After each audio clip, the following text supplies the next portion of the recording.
তো গাইস আজকে আমি যেতে চলেছি অন্তরার বিয়েতে। সত্যি বলতে গিফটটা পেয়ে ওকে খুশি হতে দেখে আমি অনেক খুশি হয়ে গিয়েছিলাম। দেখতে পাচ্ছ আমি রেডি হয়ে গেছি।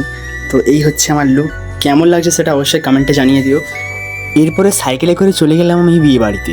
সেখানে পৌঁছেই আমার দেখা হয়ে গেল স্মৃতিদি আর সোমাদির সঙ্গে। এরপরে গেলাম অন্তরার সঙ্গে দেখা করার জন্য। সত্যি বলতে প্রত্যেকটা মেয়ের জীবনে এই দিনটা হচ্ছে একটা শুভ দিন, তাই অন্তরার জন্য রইল আমার তরফ থেকে বিবাহিত জীবনের শুভেচ্ছা ও অভিনন্দন। তারই সঙ্গে স্মৃতিদি আর সোমাদি একটা রিলস বানাচ্ছে আর তাদের ক্যামেরাম্যান এখন আমি। তো এখন আমরা চলে এসেছি একটু ফুচকা স্টলের দিকে, সেখান থেকে কয়েকটা ফুচকা খেয়ে নিলাম। সেই সঙ্গে গেলাম লস্যির কাউন্টার থেকে এক গ্লাস লস্যি নেওয়ার জন্য।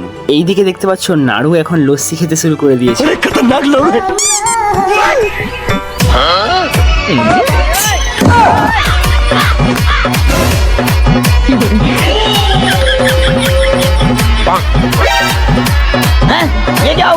এই হচ্ছে সেই ছাদনাতলা যেখানে আজকের বিয়েটা হবে। কিছুক্ষণ ওয়েট করার পর চলে গেলাম মেন কোর্সে খাওয়া দাওয়া করার জন্য।